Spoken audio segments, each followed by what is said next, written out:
बलूचिस्तान में जिस प्रकार के डेवलपमेंट्स हो रहे हैं, 11 अगस्त आज बलूचिस्तान एक बहुत ही अग्रेसिव लेवल पर एक डिजिटल कैंपेन के तहत डिक्लेयर कर बैठा है कि वो अब पाकिस्तान से कम्प्लीटली आज़ाद हो चुका है। ऐसी परिस्थिति बलूचिस्तान में क्यों आई, उसमें जानने से पहले सबसे पहले 11 अगस्त 11 अगस्त का महत्व जानिए। 11 अगस्त 1947 यानी कि 11 अगस्त 1947 को जो ब्रिटिश हुकूमत थी उसने ऑफिशियली बलूचिस्तान को एक सोवरेन स्टेट डिक्लेयर किया था। इसके बावजूद भी मार्च 1948 में इल्लीगल पाकिस्तान ने इल्लीगली जाकर इल्लीगली बलूचिस्तान को ऑक्यूपाई किया। बलूचिस्तान एक इंडिपेंडेंट कंट्री थी। उस इंडिपेंडेंट कंट्री को जब पाकिस्तान, जो खुद एक इल्लीगल एंटिटी थी, जब उसने जाकर वहाँ पर इल्लीगली उसको ऑक्यूपाई किया, उसके बाद पाकिस्तान ने अपनी एक फोर्सेबल रेजिम बलूचिस्तान में पहली बात तो अपनाने की कोशिश करी। बड़े लंबे समय तक बलूचिस्तान की जो बलूची पॉपुलेशन थी वो बहुत रेस्टिव थी, वो पाकिस्तान के साथ कतई ही जुड़ना नहीं चाहती थी। लेकिन उसके बाद भी फोर्सेबल तरीके से इस पॉपुलेशन को जिस प्रकार से पाकिस्तान ने रखा, आज ह्यूमन राइट वायलेशंस के रिकॉर्ड्स वहाँ पर दर्ज हैं और वो इंटरनेशनल लेवल पर सफिशिएंट है पाकिस्तान को आइसोलेट और ब्लैकलिस्ट करने के लिए। बट वो अलग बात है कि कुछ कंट्रीज़ इस मोमेंट पर अमेरिका जैसी, पाकिस्तान जैसे देश का समर्थन करके उसके इस पूरे के पूरे इंटरनेशनल लेवल के ह्यूमन राइट वायलेशंस को कम्प्लीटली ब्लैकलिस्ट कर देती हैं, कम्प्लीटली जो है एक ब्लैंकेट डाल के कवर अप कर देती हैं, जस्ट बिकॉज कुछ स्ट्रेटेजिक यूटिलिटी उनको टेम्पररीली जब पाकिस्तान के साथ दिखती है तब ये सब चीज़ें वहाँ पर नहीं आती। और सरप्राइजिंग बात है कि बलूचिस्तान में जिस प्रकार के ह्यूमन राइट वायलेशंस पाकिस्तान ने जब उसको इलीगली ऑक्यूपाई करके आज तक किए, उसके ऊपर आज तक ह्यूमन राइट्स वॉच हो या अमेरिका के अंदर यूसीरेफ हो, उन्होंने कभी रिपोर्ट्स यहाँ पर प्रिपेयर नहीं करी। पर भारत के लिए ये रिपोर्ट्स अक्सर प्रिपेयर होती हैं और आप जानते हैं कि यहाँ पर फिर संसद में भी कुछ सस्ते नेता उन चीज़ों को उठाते हैं।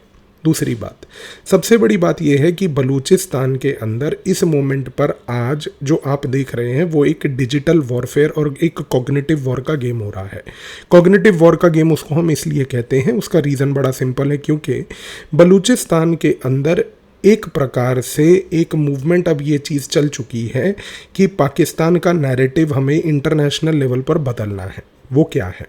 मैंने आपको एक चीज़ बताई, पाकिस्तान ने इलीगली बलूचिस्तान को ऑक्यूपाई करा, ऑक्यूपाई करके उसने इलीगली इस एरिया पे अपना कब्जा बना के रखा।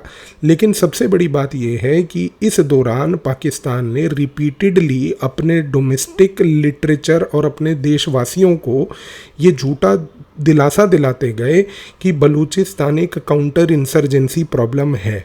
इसकी वजह से इशू ये हुआ कि पूरे विश्व में एक नैरेटिव ये बना कि बलूचिस्तान एक काउंटर इंसर्जेंसी इशू है, एक प्रॉब्लम है जो पाकिस्तान की डोमेस्टिक प्रॉब्लम है। यहाँ पर समझने की कोशिश कीजिए कि आज जो गेम अब बदल रहा है, जो मैंने आपको बोला वो ये है कि इस मोमेंट पर अगर एक कॉग्निटिव वॉरफेयर आज बलूची लोग इंटरनेशनल लेवल पर कर रहे हैं तो वो ये लेवल पे गेम खेल रहे हैं, बताकर पॉइंट कि बलूचिस्तान कोई काउंटर इंसर्जेंसी प्रॉब्लम नहीं, बल्कि सबसे इम्पोर्टेंटली एक अनरिजॉल्व्ड कॉलोनियल डिस्प्यूट है।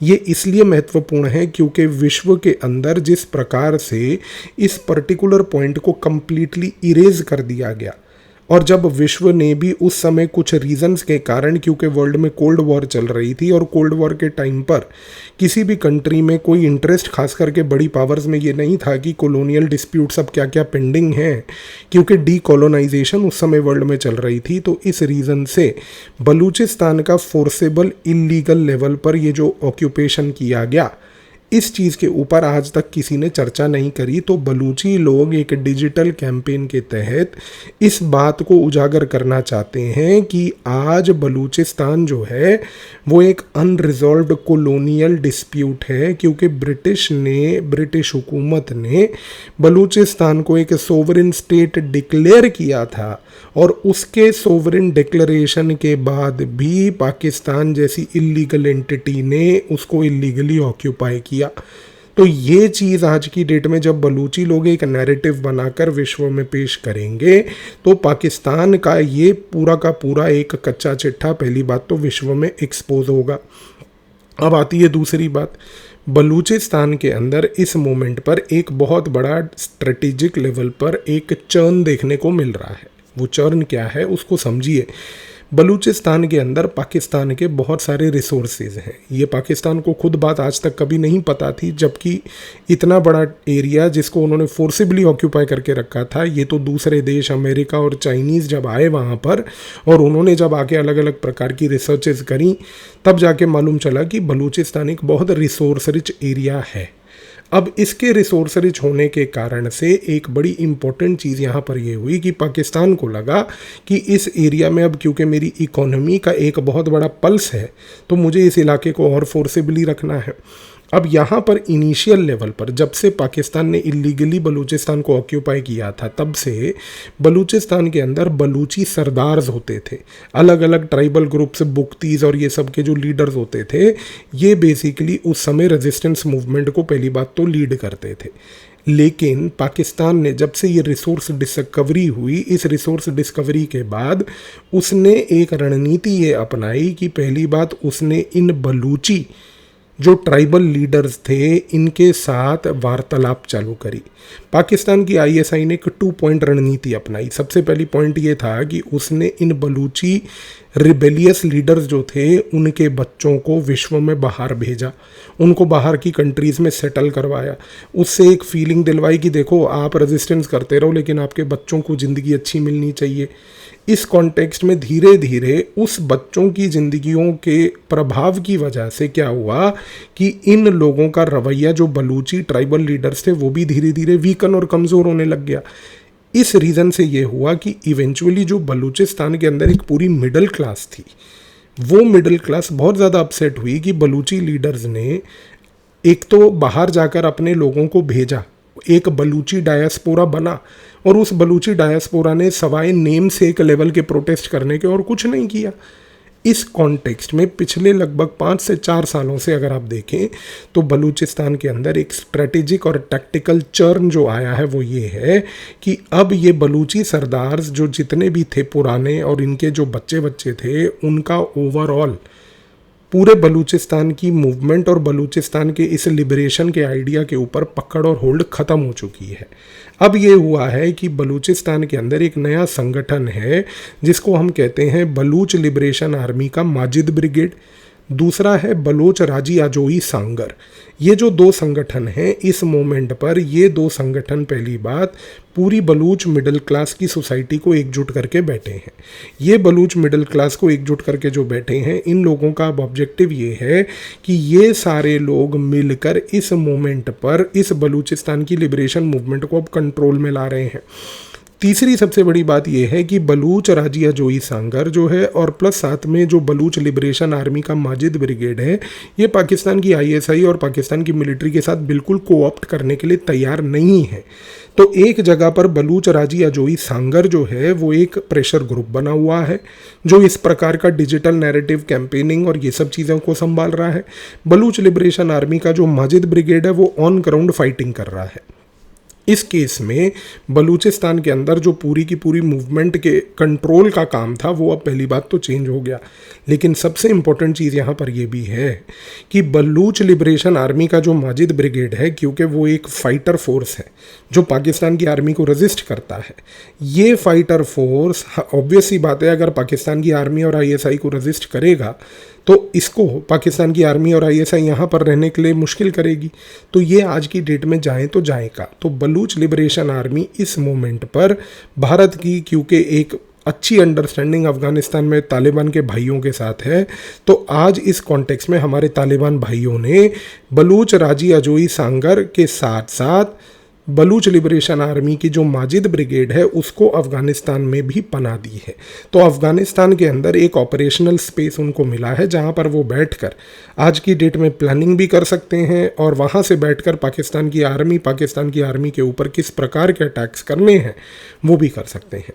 अब यहाँ पर सबसे बड़ा गेम आता है लास्टली चाइना का, क्योंकि चाइना का इंटरेस्ट बलूच वाले एरिया में डेफिनेटली है, क्योंकि चाइना ने बलूचिस्तान के एरिया में रिसोर्स की डिस्कवरी देखी है। और दूसरी सबसे बड़ी बात यह है कि चाइना इस मोमेंट पर बलूचिस्तान के अंदर एक इकोनॉमिक पोर्ट जिसको हम चाइना पाकिस्तान इकोनॉमिक कॉरिडोर का कल्मिनेशन एंडिंग पॉइंट कहते हैं, ग्वादर पोर्ट, वो वहाँ पर उस पोर्ट को भी बना के बैठी है। चाइना ने ग्वादर पोर्ट को जब अपने बेल्ट एंड रोड इनिशिएटिव को विजुअलाइज किया था, अगर आप कभी बेल्ट एंड रोड इनिशिएटिव को लेकर कुछ बेहतरीन किताबें पढ़ें, जिनमें से एक मैंने आपको रेकमेंड भी की थी आज से लगभग 1.5-2 महीने पहले, एंड आई एम श्योर आप लोगों ने बहुत सारों ने पढ़ी, एंड मुझे बहुत दिल से अच्छा लगा कि आप लोगों ने कमेंट करके उसका फीडबैक भी मुझे बताया। बट और भी बथेरी ऐसी बहुत किताबें हैं जिनमें बेल्ट एंड रोड इनिशिएटिव के बारे में डीप चर्चाएं हैं, फिलोसॉफिकल चर्चाएं हैं। अगर आप कभी वो किताबें पढ़ें तो आप एक पॉइंट उनमें से मैं आपको जो उजागर करके बताना चाहूँगा, जो मैंने सीखा, वो ये है कि belt and road initiative China ने मलक्का डिलेमा जो था उसको बेसिकली ओवरकम करने के लिए विजुअलाइज किया था। क्योंकि जो मलक्का स्ट्रेट है अंडमान निकोबार के पास से, जहाँ से चाइना का बहुत सारा व्यापार जाता है, उस पर्टिकुलर एरिया पे चाइना को लगता था कि भारत कल ना कल कहीं ना कहीं हमें चोक कर देगा, तो क्यों ना उसका एक ऑल्टरनेटिव जो है वो ग्वादर पोर्ट में बनाया जाए। लेकिन चाइना पाकिस्तान इकोनॉमिक कॉरिडोर का ग्वादर पोर्ट आज उस पॉइंट ऑफ व्यू को सपोर्ट ही नहीं कर पा रहा, क्योंकि बेल्ट एंड रोड इनिशिएटिव जो है वो कंप्लीटली धीरे धीरे कोलैप्स करता जा रहा है। China Pakistan economic corridor incomplete पड़ा हुआ है पिछले लगभग 12 सालों से। इस कॉन्टेक्स्ट में जो ग्वादर पोर्ट को विजुअलाइज किया था कि वो मलक्का डिलेमा को सॉल्व करेगा, और मलक्का स्ट्रेट के अंदर अगर कल को कोई फ्यूचर चोक पॉइंट होता है तो उस चोक पॉइंट को नलीफाई करने के लिए ग्वादर पोर्ट एक मेगा ग्रैंड पोर्ट बनेगा, वो आज की डेट में है ही नहीं। ग्वादर पोर्ट पे इनफैक्ट लोकल मछुआरे आज की डेट में ज़्यादा ऑपरेट करते हैं rather than the Chinese vessels which are there. तो आप इस चीज़ से अंदाज़ा लगाइए कि चाइना में एक बहुत फ्रस्ट्रेशन है, क्योंकि चाइना पाकिस्तान इकोनॉमिक कॉरिडोर के तहत $46 बिलियन उसने इन्वेस्ट किए थे इस पूरे कॉरिडोर को बनाने के लिए।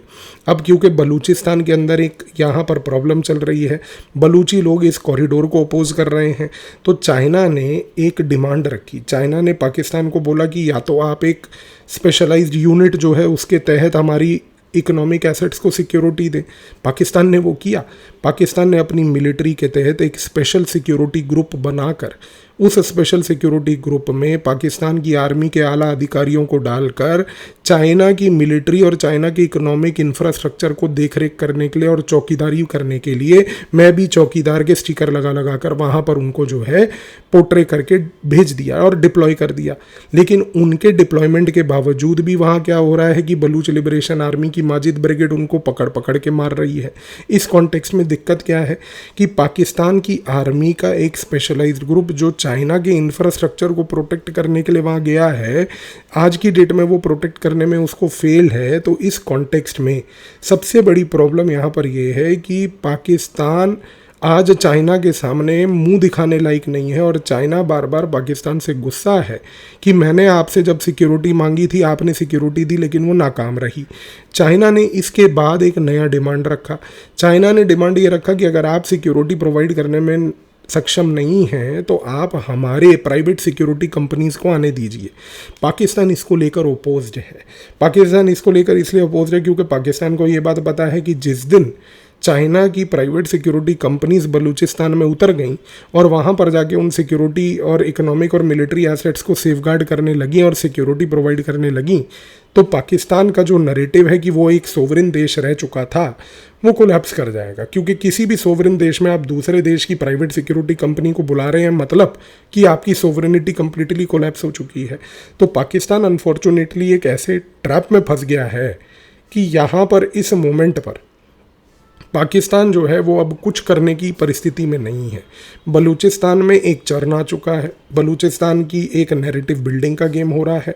इस मोमेंट पर काउंटर इंसर्जेंसी से लेकर उसको एक अनरिजॉल्व्ड कॉलोनियल प्रॉब्लम बनाकर पेश करने की बात हो रही है। और सबसे बड़ी चीज़ ये है कि बलूचिस्तान की जितनी रिसोर्स डिस्कवरी हुई थी वो सारी की सारी फेल हो गई, क्योंकि ये रिसोर्स डिस्कवरी अब किसी काम की नहीं है।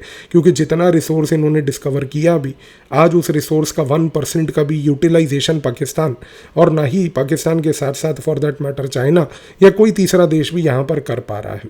इस पूरे गेम में अगर हमें किसी को कोटि कोटि नमन करना है तो वो हमारे अफगानिस्तान के तालिबान भाइयों का, हमारे अफगानी भाई बहनों का है, जिन्होंने बलूच राजिया जोई सांगर को, बलूच लिबरेशन आर्मी की माजिद ब्रिगेड को, इन दोनों को पनाह दी है कि जिसके तहत बलूचिस्तान परमानेंटली रेस्टिव रहे।